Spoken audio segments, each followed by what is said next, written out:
हमारे खुदावंद यीशु मसीह का फजल, खुदा की मोहब्बत और रूहुल कुद्दूस की शराकत आप सब के साथ होती रहे। सेक्शन 4 और 5 एक साथ मिलकर कहें। ऐ तमाम कुदरत के खुदा, तेरे आगे सबके दिल का हाल खुला है। तुझे सबकी मुरादें मालूम हैं और तुझसे कोई भेद छिपा नहीं। अपने पाक रूह के असर से हमारे दिल के ख्यालों को पाक कर, ताकि हम तुझसे कामिल मोहब्बत रखें और लायक तौर पर तेरे पाक नाम की बड़ाई करें, हमारे खुदावंद मसीह के वसीले से। आमीन। आलम बाला पर खुदा का जलाल और ज़मीन पर उसके लोगों में सुलह। खुदावंद खुदा आसमानी बादशाह, तमाम कुदरत के खुदा बाप, हम तेरी परस्तिश करते, तेरा शुक्र करते और तेरे जलाल के लिए तेरी हमद करते हैं। ऐ खुदावंद यीशु मसीह, बाप के इकलौते बेटे, ऐ खुदावंद खुदा के बर्रे, तो जहान का गुनाह उठा ले जाता है, हम पर रहम कर। तो बाप के दाहिने बैठा है, हमारी दुआ कबूल कर, क्योंकि ऐ यीशु मसीह, तू ही कुद्दूस है, तू ही खुदावंद है, तू ही पाकरू के साथ खुदा बाप के जलाल में आला है। आमीन। हम आज की खास दुआ में जाएंगे।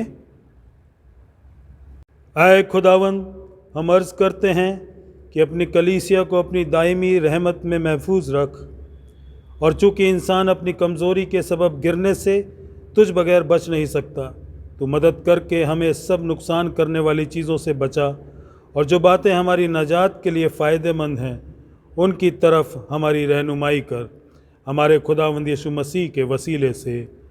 आमीन। अब खुदा के कलाम से सबक हमारे सामने पढ़े जाएंगे। पुराने नियम से उत्पत्ति की पुस्तक, उसका 39 बाब 1 से 6 आयत तक। जब यूसुफ मिस्र में पहुंचाया गया, तब पोतीपर नाम एक मिस्री, जो फिरौन का हाकिम और जल्लादों का प्रधान था, उसने उसको इजराइलियों के हाथ से, जो उसे वहां ले गए थे, मोल लिया। और यूसुफ अपने मिस्री स्वामी के घर में रहता था, और यहोवा उसके संग था, सो वह भाग्यवान पुरुष हो गया। और यूसुफ के स्वामी ने देखा कि यहोवा उसके संग रहता है, और जो काम वह करता है उसको यहोवा उसके हाथ से सुफल कर देता है। तब उसकी अनुग्रह की दृष्टि उस पर हुई, और वह उसकी सेवा टहल करने के लिए नियुक्त किया गया। फिर उसने उसको अपने घर का अधिकारी बना के अपना सब कुछ उसके हाथ में सौंप दिया। और जब से उसने उसको अपने घर का और अपनी सारी संपत्ति का अधिकारी बनाया, तब से यहोवा यूसुफ के कारण उस मिस्री के घर पर आशीष देने लगा। और क्या घर में, क्या मैदान में, उसका जो कुछ था, सब पर यहोवा की आशीष होने लगी।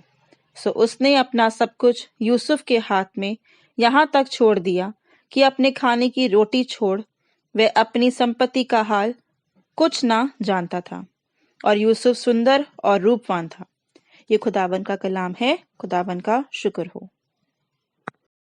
इंजील के पढ़े जाने से पहले हम गाएंगे गीत नंबर 563, हिम नंबर 563।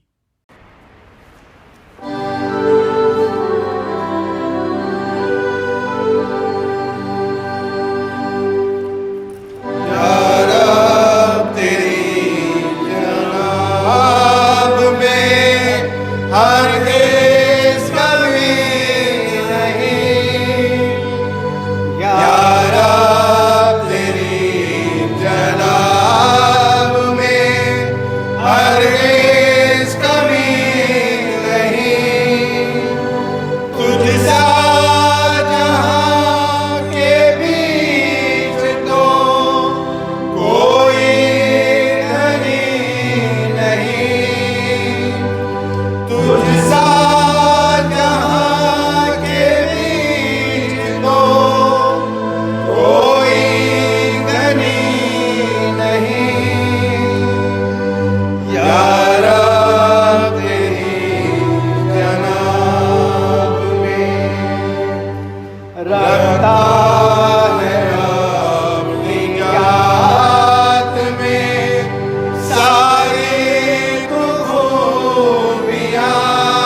मत्ती रचित सुसमाचार उसका 25 बाब उसकी 14 से 30 आयत तक।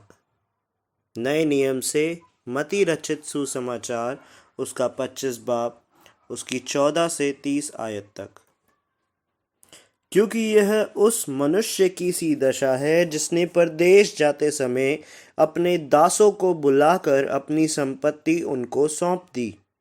उसने एक को 5 तोड़े, दूसरे को 2 और तीसरे को 1, अर्थात हर एक को उसकी सामर्थ्य के अनुसार दिया और तब परदेश चला गया।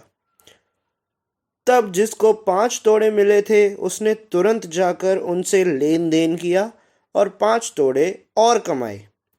इसी रीति से जिसको 2 मिले थे उसने भी 2 और कमाए।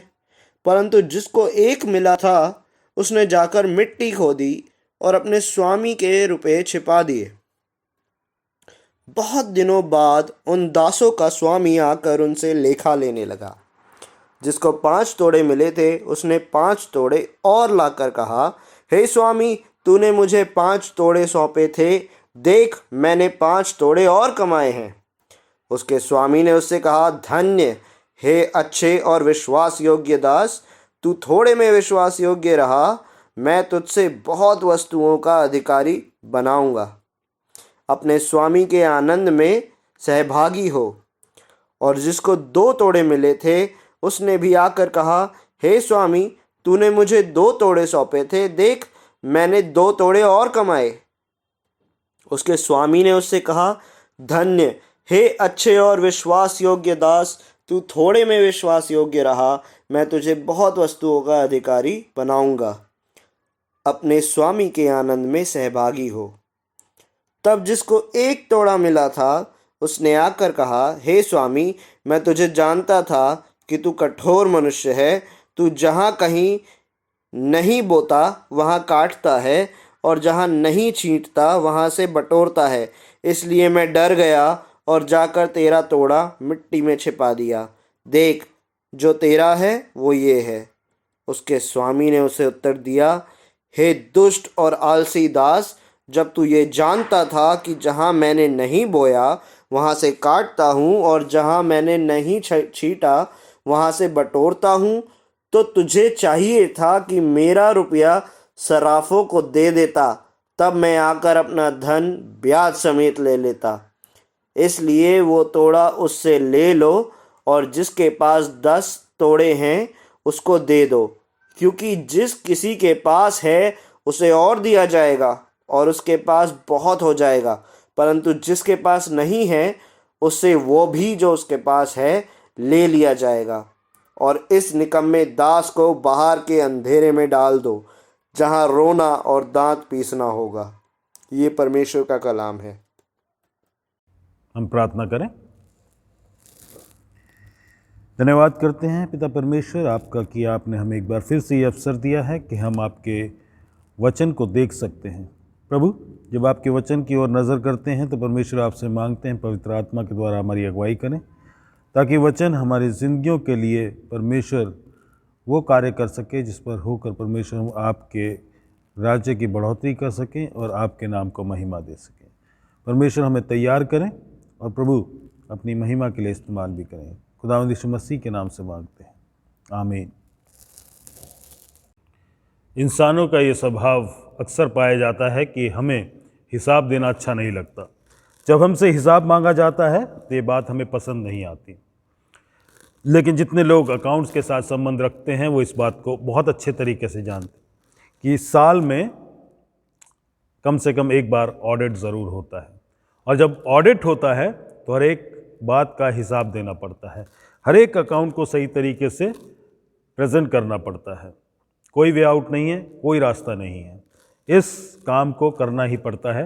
हिसाब, जवाबदेही, अकाउंटेबिलिटी, ये सारी चीज़ें उनको करनी पड़ती हैं। उसी तरीके से अगर हम अपनी ज़िंदगियों को देखें तो हमें भी बहुत से काम सौंपे गए हैं, बहुत सी जिम्मेदारियां दी गई हैं, और हमें भी अपनी ज़िंदगियों में उस सारी जिम्मेदारियों का, उन कामों का हिसाब देना है। और ऐसा ही एक पैसेज आज हमारे सामने है, मत्ती की इंजील उसका 25वां अध्याय 14 पद से 30 पद तक, जहाँ पर खुदावंद यीशु मसीह हम लोगों से, जो हम उसके लोग कहलाते हैं, उनसे अकाउंटेबिलिटी और उसके साथ साथ जवाबदेही की बात करते हैं। और ये जो हिस्सा है मत्ती की इंजील 25:14 से 30 तक, ये एक बड़े डिस्कोर्स का हिस्सा है जिसे ऑलिवट डिस्कोर्स कहा जाता है। ऑलिवट डिस्कोर्स इसलिए कि जैतून के पहाड़ पर प्रभु यीशु मसीह ने अपने चेलों को बहुत अहम शिक्षाएं दी, हिदायतें दी। और जब खुदावंद यीशु मसीह के चेलों ने उनसे आके पूछा, मत्ती 24 और 25 में ये ऑलिवट डिस्कोर्स पाया जाता है, जब चेले आकर उनसे ये पूछते हैं कि खुदावंद, अंत के समय में क्या क्या बातें होंगी, चिन्ह क्या होंगे, और मसीह की वापसी, उसके रिटर्न का क्या साइन होगा। उसके जवाब में खुदावंद यीशु मसीह जब उन्हें कुछ हिदायतें देते हैं, कुछ बातें बताते हैं, तो उसके साथ साथ वो उन्हें कुछ दृष्टांत भी कहते हैं। A series of parables is given to the disciples, और इन पैराबल्स, इन दृष्टांतों में प्रभु यीशु मसीह उन्हें बताते हैं कि पहली चीज़ जो उनके लिए बहुत अहम है समझने की, वो ये है, they have to be watchful. उन्हें ज़रूरत है कि वो अलर्ट रहें, चौकन्ने रहें, जागृत रहें। और उसके बाद दूसरी खास चीज़ जो खुदावंद यीशु मसीह उन्हें बताते हैं, they have to be ready all the time. उन्हें हमेशा तैयार रहना है, अपने आप को तैयार रखना है, क्योंकि कोई नहीं जानता सिवाय परमेश्वर पिता के कि मसीह के आने का समय कब होगा, उसकी जो वापसी है वो किस वक्त होगी। और इसलिए इन सब को जो मसीह के कहलाते हैं, उन्हें तैयार रहने की ज़रूरत है। इसका मतलब ये नहीं कि हर समय हमें कपड़े पहनकर बिस्तर में सोना है। अगर सोते वक्त भी अगर मसीह आ जाए तो हमें उस वक्त भी कपड़ों में तैयार होना है। हमें अपनी रूह, अपनी आत्मा और अपने कामों में तैयार होना है। और ये वॉचफुलनेस और उसके साथ साथ रेडीनेस की बात बताने के बाद खुदावंद यीशु मसीह जब 14वें पद में आते हैं 25वें अध्याय के, तो वहाँ पर वो ये बताते हैं कि उनके दासों का न्याय किस प्रकार से होगा, उनके सेवकों का न्याय किस प्रकार से होगा। और 31 पद से आगे खुदावंद यीशु मसीह ये बताते हैं कि बाकी के संसार का न्याय किस तरीके से होगा और कैसे किया जाएगा। जब हम मत्ती की इंजील उसके 25वें अध्याय के 14वें पद में पहुंचते हैं, उसके आगे इस दृष्टांत को पढ़ते हैं, तो यहाँ पर हमारे सामने जो जिक्र आता है वो ये बताता है कि समय आएगा जब मसीह हमें हमारे कामों के लिए बुलाएगा और उसका हिसाब हमसे लेगा। He will ask for an account, और उसके लिए हमें उसे हिसाब देना होगा। कुछ रिस्पॉन्सिबिलिटीज़ हैं जो हमें असाइन की गई हैं, कुछ जिम्मेदारियां हैं जो हमारे हाथों में सौंपी गई हैं, और वक्त आएगा कि खुदावंद यीशु मसीह हमसे ये सवाल करेंगे कि जो जिम्मेदारियां तुम्हें सौंपी गई थी, जो काम तुम्हारे हाथों में दिए गए थे, तुमने उनके साथ क्या किया। अच्छा समय होगा कि अगर हम सब अपनी ज़िंदगियों में एक समय को निकाल कर अपनी इन्वेंट्रीज़ को चेक करें कि हमें कौन कौन सी जिम्मेदारियां सौंपी गई हैं, हमें कौन कौन से काम हैं जिनके लिए ठहराया गया कि हमें उन्हें करना है, और हमने उनके साथ क्या किया। क्या हमने उन कामों को, उन जिम्मेदारियों को या उन टैलेंट्स को, उन गिफ्ट्स को जो हमें दिए गए परमेश्वर की महिमा और उसके जलाल के लिए इस्तेमाल किया। क्या हमने उन सारी चीज़ों को परमेश्वर के राज्य की बढ़ोतरी के लिए इस्तेमाल किया, या हमने उन सारी बातों को नेगलेक्ट किया है।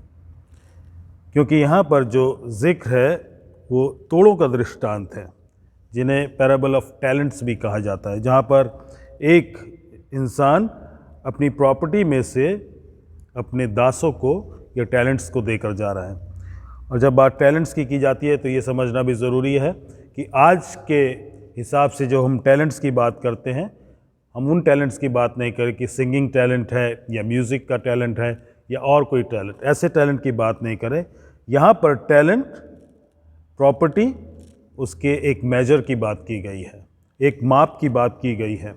और ये जो टैलेंट है, एक टैलेंट यहाँ पर अगर हम नीचे फुटनोट्स में देखेंगे तो 20 किलो चांदी के बराबर इसकी कीमत बताई गई है।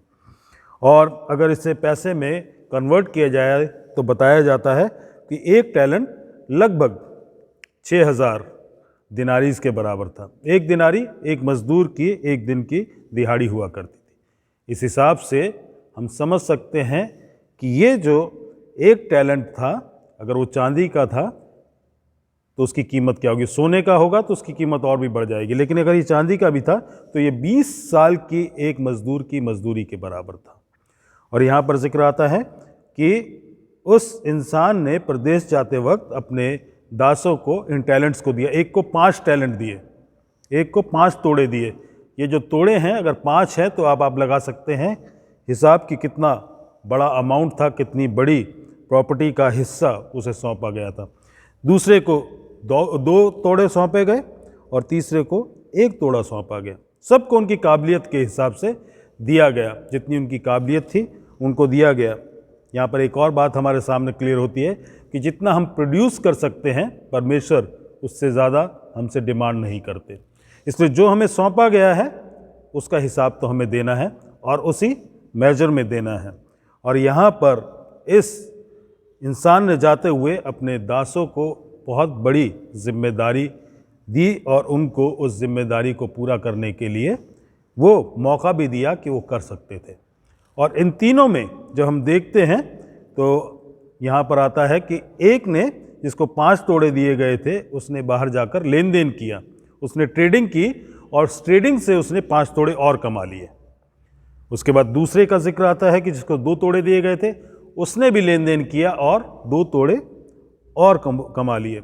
लेकिन जब तीसरे इंसान का जिक्र आता है, तीसरे दास का, तो उसने क्या किया, उसको जो तोड़ा दिया गया था उसको ये जो सब्सटेंशियल अमाउंट दिया गया था, बहुत बड़ी प्रॉपर्टी का हिस्सा दिया गया था, उसने उसके साथ क्या किया, उसने उसे ज़मीन में खोद कर गाड़ दिया, उसने उसे बरी कर दिया। अब इन तीनों के रिस्पॉन्स हमारे सामने रिकॉर्डेड हैं। और उसके बाद 19वें पद में यहाँ पर आता है कि बहुत दिनों के बाद दासों का स्वामी आकर उनसे लेखा लेने लगा। बहुत दिनों के बाद, यहाँ पर एक बार फिर से एस्केटोलॉजी की बात को अगर उस कॉन्टेक्स्ट को देखें तो यहाँ पर लिखा है बहुत दिनों के बाद। खुदावंद यीशु मसीह एक बार फिर से कह रहे हैं कि उनका आना इमीडिएट नहीं है, तुरंत नहीं है, क्योंकि उनके चेले ये सोच रहे थे कि प्रभु यीशु मसीह का वापस आना एकदम से होगा, तुरंत होगा, जल्दी होगा। इससे पहले 10 कुंवारियों के दृष्टांत में खुदावंद यीशु मसीह ने उन्हें ये समझाया था कि उनका आना अनएक्सपेक्टेड होगा, उस समय होगा जब उसकी उम्मीद नहीं की जा रही होगी, उस वक्त होगा जब लोग सोच भी नहीं रहे होंगे। लेकिन उन्होंने ये नहीं कहा था कि वो इमीडिएट होगा।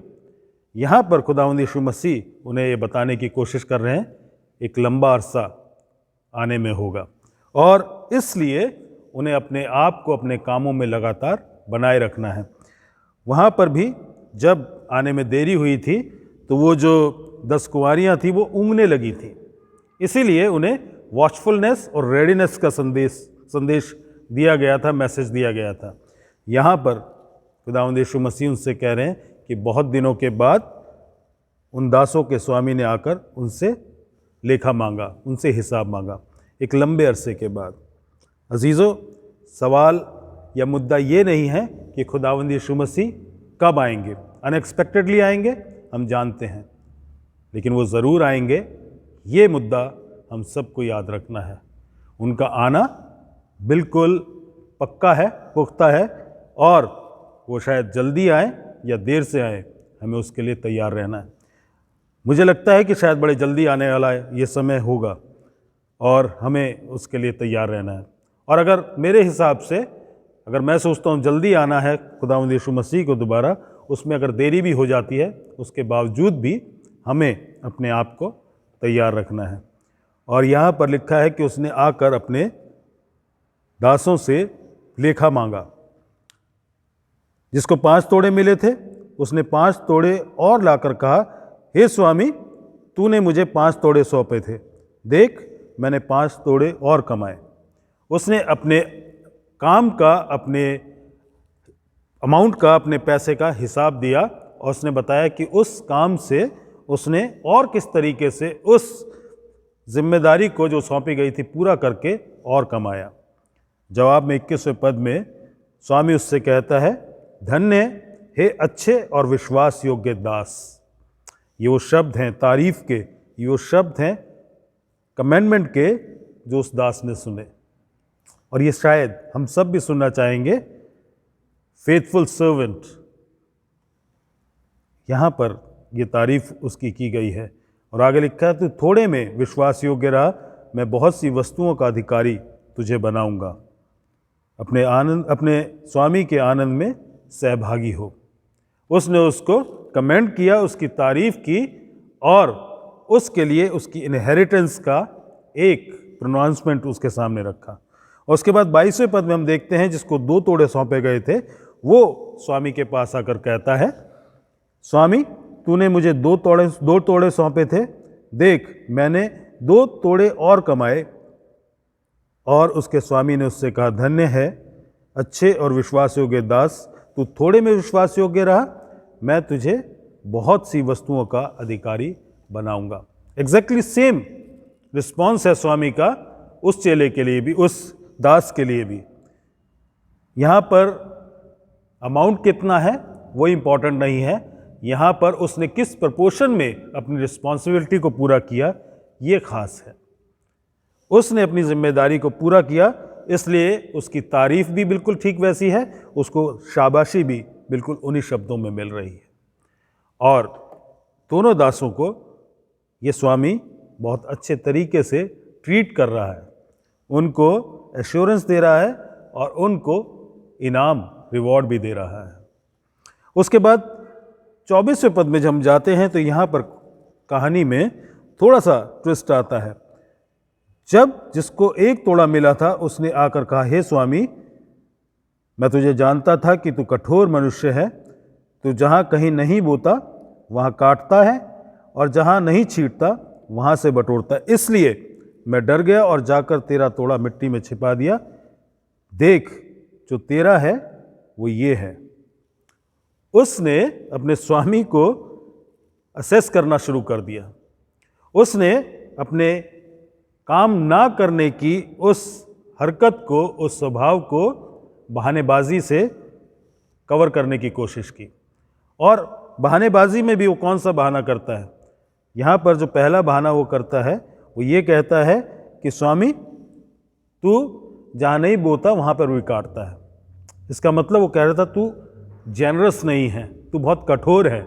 लेकिन अगर इसी पैसेज को देखें तो उसी स्वामी ने उस दास को पूरे 1 तोड़े का बहुत बड़ा अमाउंट दिया था।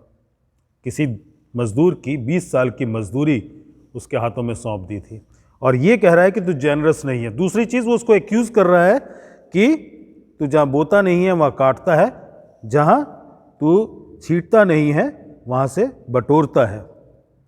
मतलब यू आर ए थीफ, तू एक चोर है, क्योंकि तू बड़े अनजस्टिफाइड तरीके से वहाँ से भी ले लेता है जो तेरा नहीं है।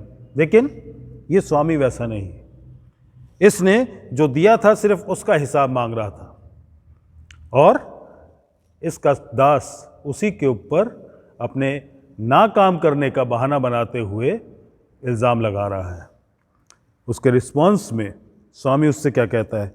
हे स्वामी, उसके स्वामी ने उसे उत्तर दिया, हे दुष्ट और आलसी दास, जब तू ये जानता था कि जहाँ मैंने नहीं बोया वहाँ से काटता हूँ, और जहाँ मैंने नहीं छींटा वहाँ से बटोरता हूँ, तुझे चाहिए था कि मेरा रुपया सर्राफों को देता, तब मैं आकर अपना धन ब्याज समेत ले लेता। अब इसका मालिक उससे उसी की लैंग्वेज में बात कर रहा है। जो इल्ज़ाम उसने लगाया उसी के इल्ज़ाम की भाषा को इस्तेमाल करते हुए वो उसे जवाब दे रहा है। पहला शब्द जो इसके लिए इस्तेमाल करता है दुष्ट, विकेड, मक्कार कह सकते हैं, इस तरीके का इंसान था। वो क्यों मक्कार था? क्योंकि वो जानता था कि उसे कैसे बहानेबाजी करनी है, अपने काम ना करने के उस अपराध को किस तरीके से कवर करना है।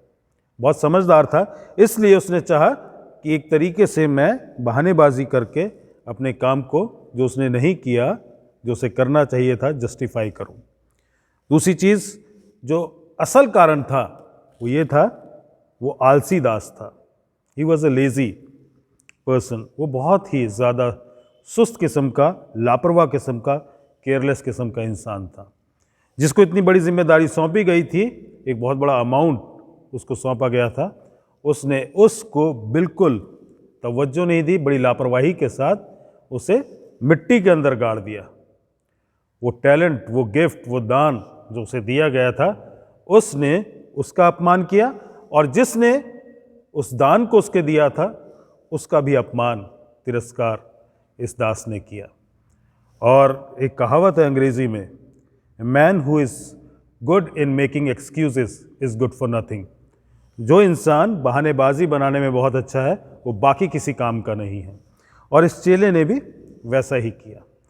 और यहाँ पर खुदावंद यीशु मसीह उससे कहते हैं कि जब तू ये जानता था तो कम से कम कुछ तो इस पैसे के साथ करता। अगर तू नहीं करता, किसी और के हाथ में सौंप देता, शायद उस ट्रांजैक्शन से कुछ फ़ायदा लोगों को मिलता और कुछ रिटर्न शायद मुझे भी मिल जाता।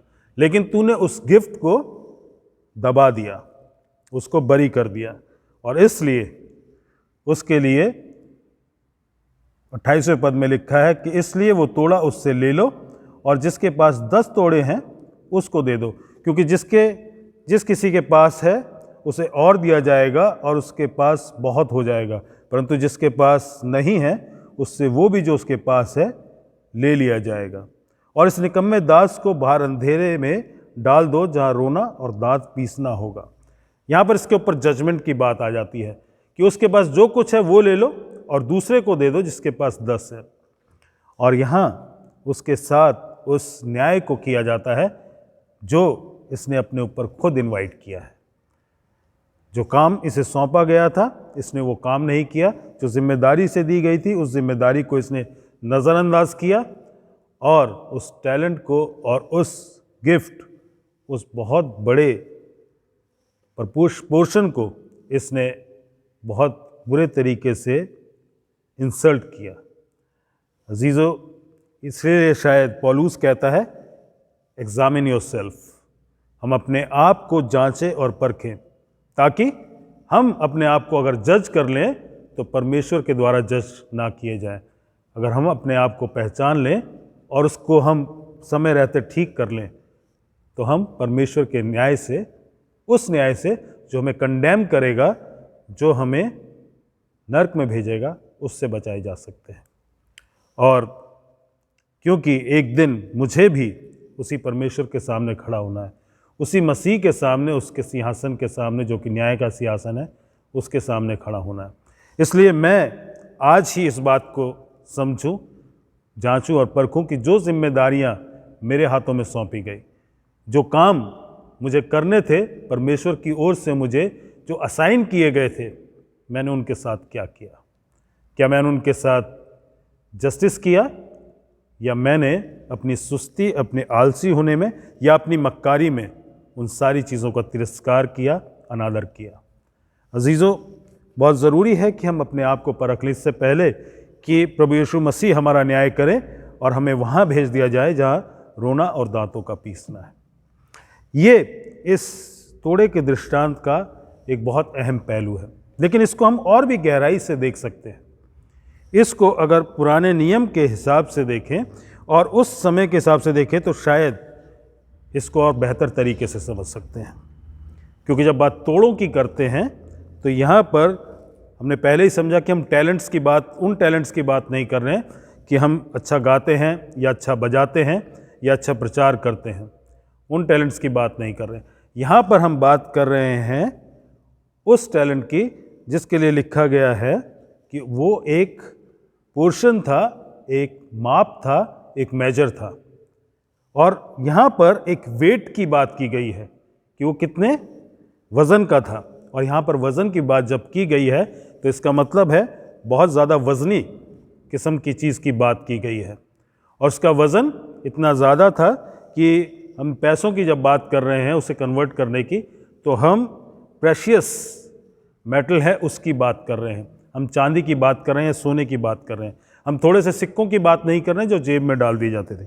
ये बात करते हुए हम समझ सकते हैं कि यहाँ पर शायद चांदी की कुछ ब्रिक्स की बात की जा रही है या और भी ज़्यादा वज़नी मेटल की बात की जा रही है। और जब बात वज़न की जाती है, भारी होने की जाती है, तो पुराने नियम में जो सबसे ज़्यादा भारी है, सबसे ज़्यादा जिसका वज़न है, उसे कहा जाता है कावोद एदोनाई या कावोद यावे, परमेश्वर की महिमा, उसका जलाल। जो शब्द महिमा के लिए, जलाल के लिए इब्रानी भाषा में इस्तेमाल किया गया है वो है कावोद, और उसका लिटरल मीनिंग है वेटी, हैवी, जो बहुत भारी है। और सबसे ज़्यादा भारी वजूद अगर किसी का है तो वो परमेश्वर की महिमा का है। और अगर इस चीज़ को हम समझें कि वो परमेश्वर की महिमा है जो सबसे ज़्यादा वेटी है, सबसे ज़्यादा हैवी है, तो और इसको हम किस तरीके से इस पैराबल के साथ कनेक्ट करके देख सकते हैं। क्योंकि जो परमेश्वर की महिमा थी वो कहाँ पर वास किया करती थी?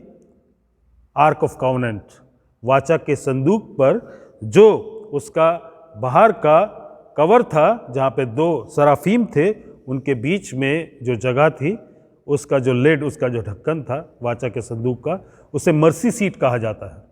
उस मर्सी सीट पर परमेश्वर का जो जलाल, उसकी महिमा है, वो वास किया करता था। पुराने नियम में इस बात को माना जाता था, और उस टेम्पल में जहाँ पर वाचा का संदूक था, ये माना जाता था कि परमेश्वर उस मर्सी सीट पर अपनी महिमा के साथ हैं।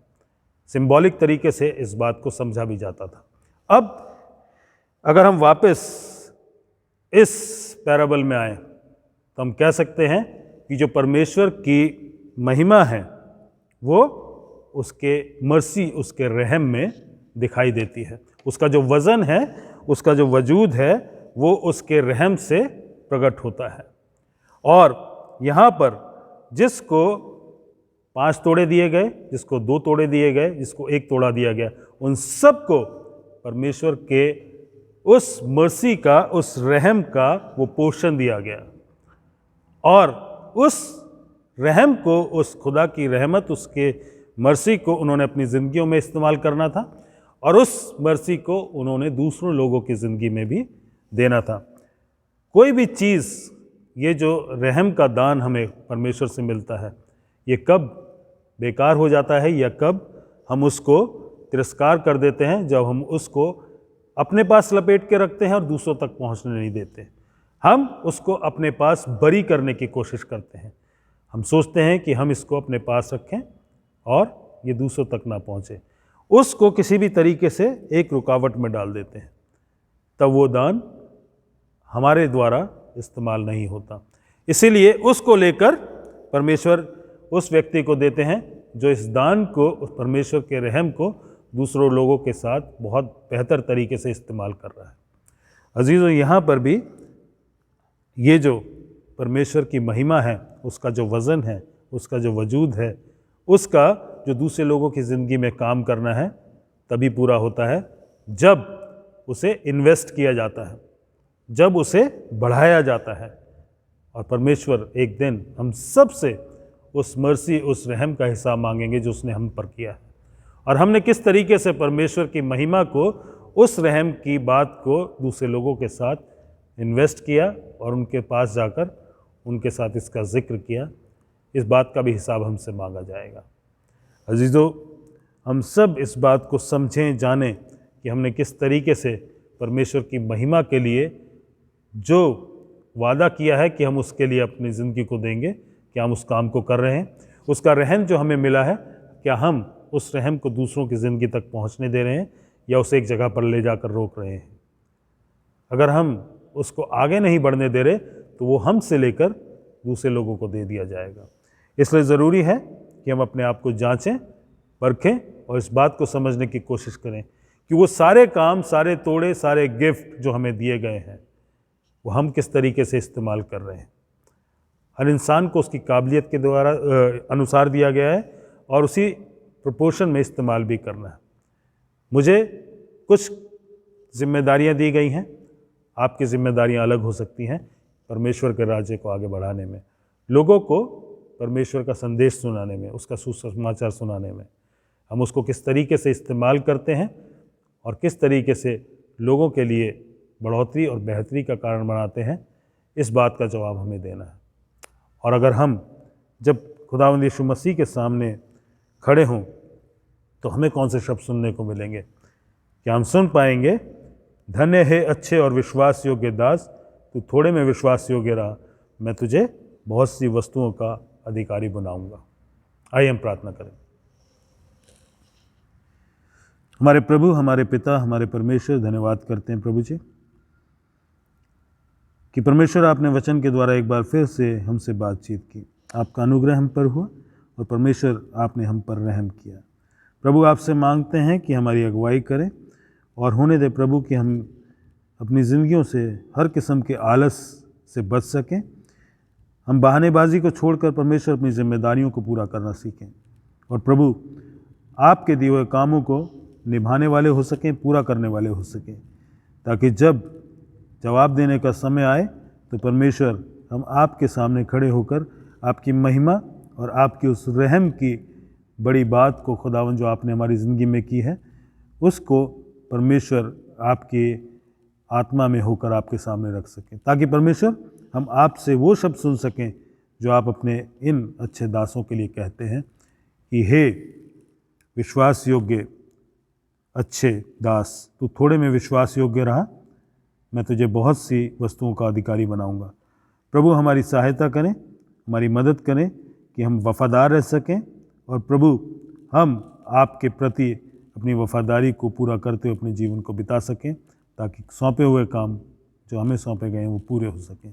खुदावंद यीशु मसीह के नाम से मांगते हैं, आमीन।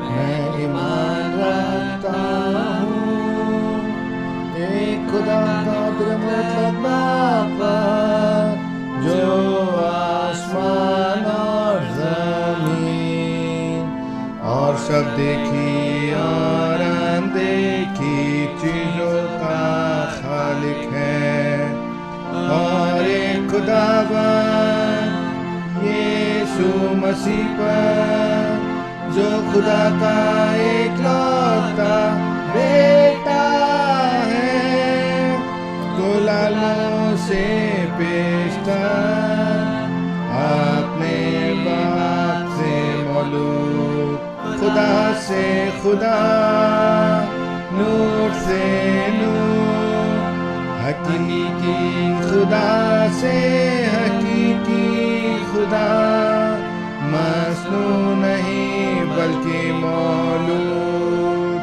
उसका और बाप का एक ही जौहर है, उसके वसीले से कुल चीजें बनी, वो हमारियों के लिए और हमारी मदद के वास्ते आसमान पर से उतर आया, और रूह कुदूस की कुदरत से कुंवारी मरियम से मुजस्सम हुआ और इंसान बना, और पिलातुस के अहद में हमारे लिए मसलूब भी हुआ, उसने दुख उठाया और दफन हुआ, और तीसरे दिन पाक नवेश्तों की बामुझे जी उठा, और आसमान पर चढ़ गया, और बाप के दाहिने बैठा है, वो जलाल के साथ जिंदों और मुर्दों की अदालत के लिए फिर आएगा, उसके के सपना खत्म ना होगी। और मैं ईमान रखता हूँ रूह कुदूस पर जो खुदावंद और दिन की बख्शने वाला है। वो बाप और बेटे से सादेर है, उसकी बाप और बेटे के साथ प्रस्तिश व ताज़ीम होती है। वो नबियों की ज़बानी बोला, मैं एक कैथलिक रसूल कलीसिया पर ईमान रखता हूँ। मैं एक बपतिस्मे का जो गुनाहों की माफ़ी के लिए है इकरार करता हूँ, और मुर्दों की क़यामत और आइंदा जहान का इंतज़ार करता हूँ। आमीन। आज सुबह की इस आराधना सभा में मैं आपका स्वागत करता हूं। परमेश्वर आप पर अपनी आशीषें बनाए रखें। हम धन्यवाद करते हैं परमेश्वर का कि हम अपनी प्रार्थनाओं को, आराधनाओं को पिछले इतवार गिरजाघर में कर सके। परमेश्वर ने सहायता करी, बड़े डिसिप्लिन के साथ आराधना हो सकी। 2 सर्विसेज की गई होली ट्रिनिटी चर्च में। पहली सर्विस 9 बजे की गई थी और दूसरी सर्विस 10:30 बजे की गई थी। लोग कम थे क्योंकि बैठने का जो अरेंजमेंट था वो सोशल डिस्टेंसिंग के साथ किया गया है। लोगों ने पालन किया, बहुत अच्छे तरीके से ये सर्विसेज हो सकी। ऑनलाइन सर्विस भी अपने टाइम से 8:30 बजे हुई और उसका रिस्पांस भी काफ़ी अच्छा रहा। तो हम अभी भी इन ऑनलाइन सर्विसेज को कंटिन्यू रखेंगे और आने वाले समय में जो हमारे गिरजाघर की इबादत है उसको भी वैसे ही शुरू जैसे हमने किया आगे बढ़ाएंगे। पहली सर्विस जो गिरजाघर में होगी वो 9 बजे होगी और दूसरी सर्विस 10:30 बजे होगी। ऑनलाइन सर्विस अपनी सुबह 8:30 बजे जैसे पहले चल रही थी उसी तरीके से आगे चलती रहेगी। मेहरबानी से अपनी दुआओं में इन बातों को याद रखें कि ये दुआओं का सिलसिला चलता रहे और इबादतें सही तरीके से हो सकें और सबको इबादत में शामिल होने का मौका मिल सके। अभी भी रेस्ट्रिक्शंस हैं, social distancing, mask, sanitization, age का थोड़ा सा रेस्ट्रिक्शन है और जो लोग बीमार हैं उनके लिए भी हिदायत है कि वो अपने आप को अभी कुछ समय के लिए जब तक वो ठीक महसूस नहीं करते हैं इन इबादतों में आने से रोकें ताकि खुद भी सेहतमंद रह सकें और दूसरों के लिए भी वो किसी किस्म की ऐसी बात का कारण ना बने कि कोई परेशानी हो। तो हम इन बातों का याद रखेंगे, दुआएं ऐसे चलती रहेंगी। अभी भी बीमारी बहुत तेज़ी से फैल रही है तो हमें बहुत केयरफुल रहना है, बिल्कुल लापरवाही को नहीं अपनाना है। कहीं ऐसा ना हो कि लापरवाही में एक बार फिर से ऐसे ही जैसे पहले हमने कठिनाई का सामना किया इबादतों के लिए वैसे ही करना पड़े। मेहरबानी से इन बातों को ध्यान रखें।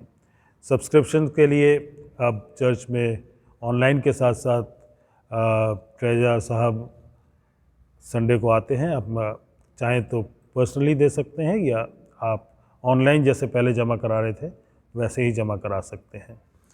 बीमार जो हमारी कलीसिया के हैं या और भी लोग जो अलग अलग कलीसियाओं में बीमार हैं उनके नाम हमारे सामने हैं।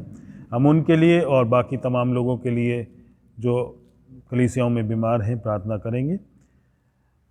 Mrs Nirmala Pritam, Veena James, Surendra John, Mr Sunil Kanwar, Veena Lee, Teresa Johnson, Shobha Das, Nargis Jackson, Vanita Lazar, Dolly, Pradeep Sharma, Arun Wilson, Sheela Daniel, John William Walker, Sharlene, Manish Walter, इन सब के लिए प्रार्थना करेंगे। आइए हम दुआ करें। खुदावंद प्यारे बाप आसमानी शुक्रगुजार हैं कि आपने परमेश्वर हम सब पर रहम किया और परमेश्वर एक बार फिर से इबादतों को गिरजाघरों में शुरू होने के लिए खुदावंद आपने वो अवसर दिया। प्रभु आपसे मांगते हैं कि जितने लोग हमारी कलीसियाओं में अलग अलग जगह पर बीमार हैं या जिनके नाम अभी हमने लिए, आप उनको अपनी चंगाई दें, अपने शिफा भरे हाथ को उनके ऊपर रखें, अपनी तंदुरुस्ती को उनके जिस्मों में काम करने दें और परमेश्वर पूरे तरीके से उन्हें स्वस्थ करें, ताकि परमेश्वर वो भी अपनी अच्छी सेहत का आनंद उठाकर परमेश्वर आपकी इबादतों में ना सिर्फ शामिल हों, उसमें एक्टिव तरीके से हिस्सेदारी भी ले सकें। खुदावंद, जो लोग इनकी तीमारदारी करते हैं, जितने लोग इनके इलाज में जुड़े हुए हैं, खुदावंद आप उन सबको भी अपने रहम में बनाए रखें, अपनी बरकत में बनाए रखें। खुदावंद, एक बार फिर से इन सब लोगों को आपके हाथों में सौंपते हुए इस दुआ को खुदावंद यीशु मसीह के नाम से मांगते हैं, आमीन। शादी की पुकार है जो मैं आपके सामने पढ़ूंगा। मैं होली ट्रिनिटी चर्च की शीबा अलेक्जेंडर, जो कि मिस्टर सुनील अलेक्जेंडर साहब की बेटी हैं और कुंवारी हैं, और मिस्टर विशाल दास जो कि बैचलर हैं, और लेट मिस्टर पैट्रिक दास साहब के बेटे हैं और सेंट स्टीफन चर्च फतेहपुरी के मेंबर हैं। इन दोनों की शादी का इश्तिहार देता हूँ। इन दोनों की शादी 18 नवंबर को होली ट्रिनिटी चर्च में होना करार पाई गई है।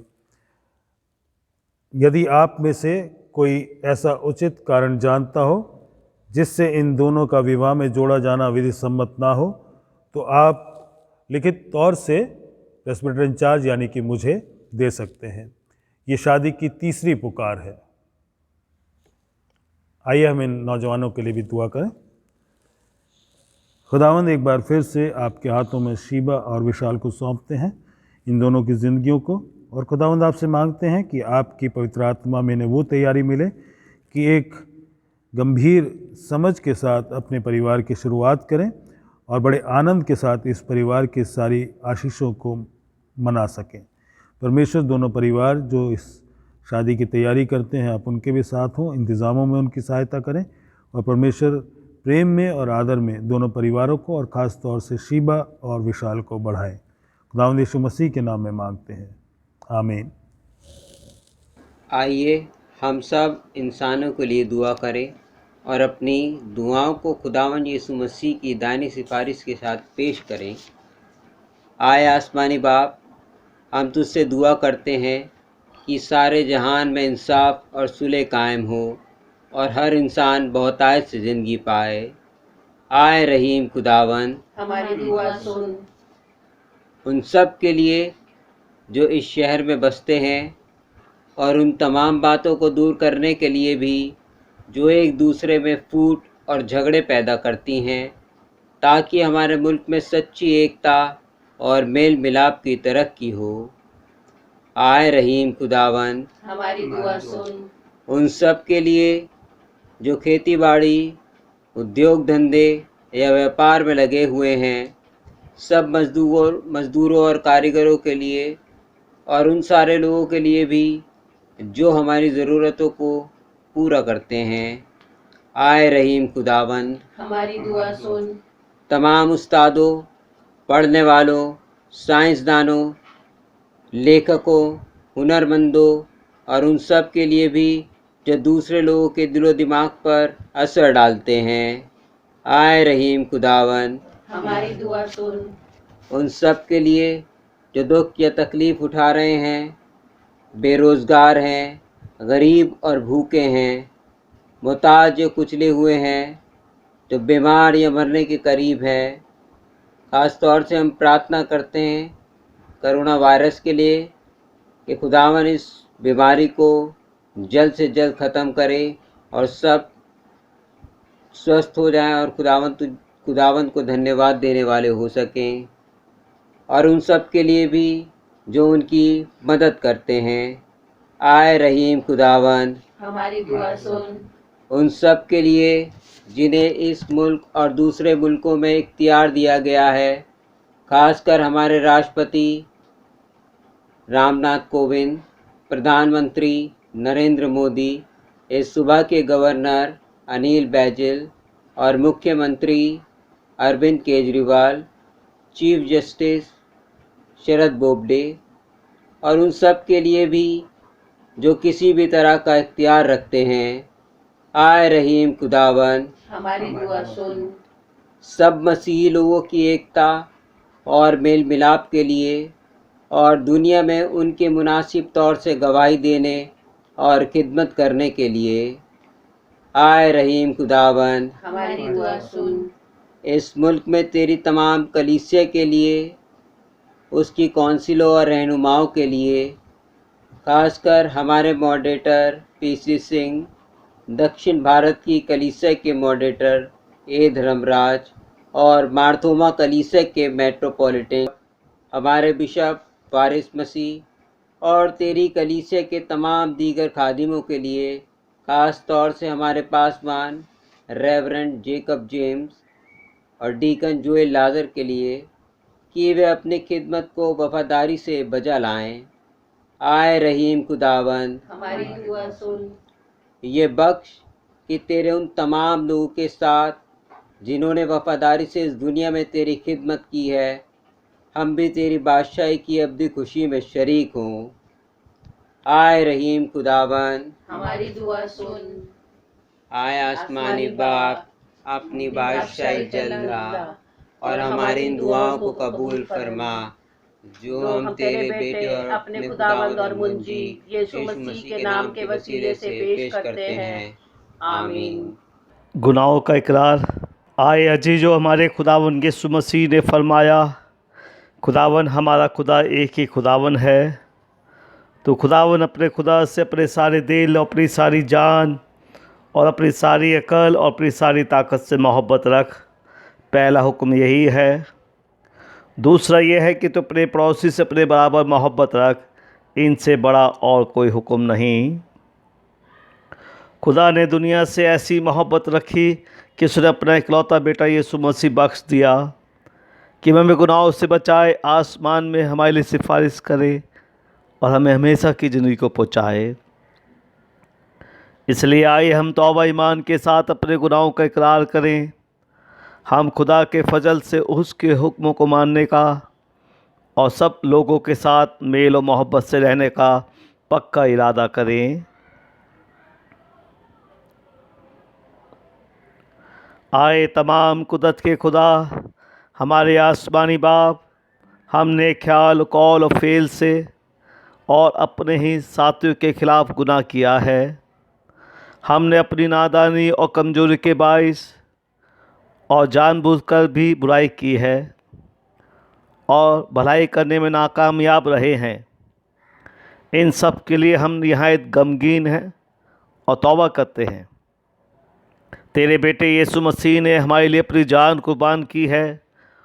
उसी की खातिर हमसे जो कुछ हुआ है माफ़ फरमा और ये बख्श कि हम आगे को नई ज़िंदगी में तेरी खिदमत बजलाएँ, ताकि तेरे पाक नाम का जलाल जाहिर हो। आमीन। तमाम कुदरत का खुदा उन सब को माफ़ करता है जो अपने साथियों को माफ़ करते और सच्चे दिल से तौबा करते हैं। वो हम पर रहम करे, हमारे सब गुनाहों को बख्शे और उनसे हमको रिहाई दे। हर तरीके की नेकी में हमको मजबूत करे और हमें हमेशा की ज़िंदगी में कायम रखे, हमारे खुदावंद यीशु मसीह के वसीले से। आमीन। अब हम खुदा के इत्मीनान को एक दूसरे के साथ बांटेंगे। Will share the peace. हम मिलकर मसीह का बदन हैं। हम सब ने एक ही बदन होने के लिए एक बपतिस्मा लिया है। हम उन बातों के तालिब रहें जिनसे मेल मिलाप और बाहमी तरक्की हो। खुदावंद का इत्मीनान हमेशा आपके साथ हो। आमीन। अब हम प्रभु की प्रार्थना को एक साथ करेंगे। है हमारे आसमानी बाप, तेरा नाम पाक माना जाए, तेरी बादशाही आए, तेरी मर्ज़ी जैसे आसमान पर पूरी होती है ज़मीन पर भी हो। हमारी रोज़ की रोटी आज हमें दे। हमारे कसूरों को माफ़ कर कि हम भी अपने कसूरवारों को माफ़ करते हैं। हमें आजमाइश में ना पड़ने दे बल्कि बुराई से बचा, क्योंकि बादशाहत, कुदरत और जलाल अब तक तेरा ही है।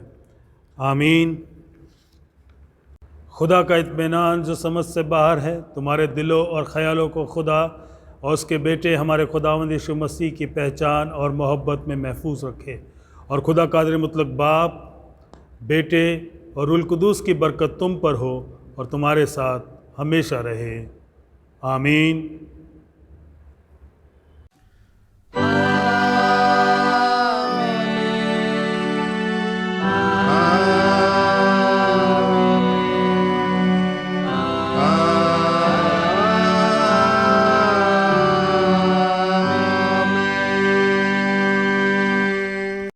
इबादत के आखिर में हम गाएंगे आत्मिक गीत माला से गीत नंबर 311।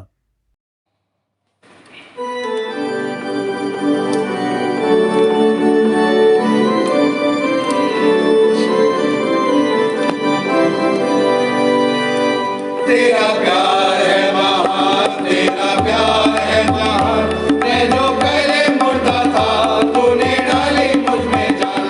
तेरा प्यार है महान, तेरा प्यार है महान। मैं जो पहले मुर्दा था तूने डाली मुझ में जान। क्यों ना बोलूं फिर मैं तेरी जय जयकार, क्यों ना बोलूं फिर मैं तेरी जय जयकार, जय जयकार, जय जयकार। तूने मेरे लिए क्या कुछ न किया। जय जयकार, जय जयकार। तूने मेरे लिए क्या कुछ न किया। मेरी सूरत बिगड़ी थी, मेरा दिल था खाली। तूने सींचा आंखों से ताकि आए हरियाली। मेरी सूरत बिगड़ी थी, मेरा दिल था खाली। तूने सींचा आंखों से ताकि आए हरियाली। क्यों ना बोलूं फिर मैं तेरी जय जयकार, क्यों ना बोलूं फिर मैं तेरी जय जयकार, जय जयकार, जय जयकार। तूने मेरे लिए क्या कुछ न किया। जय जयकार, जय जयकार। तूने मेरे लिए क्या कुछ न किया। आई जीवन में खुशी, आई अपनी जिंदगी। तू है जिंदा शाफिया, तूने ये है किया। आई जीवन में खुशी, आई अपनी जिंदगी। तू है जिंदा शाफिया, तूने ये है किया। क्यों ना बोलूं फिर मैं तेरी जय जयकार, क्यों ना बोलूं फिर मैं तेरी जय जयकार, जय जयकार, जय जयकार। तूने मेरे लिए क्या कुछ न किया। जय जयकार, जय जयकार। तूने मेरे लिए क्या कुछ न किया। अपनी रूह से भर दिया, अपनी शक्ति मुझको दी ताकि तू मैं गवाही तेरे जी उठने की। अपनी रूह से भर दिया, अपनी शक्ति मुझको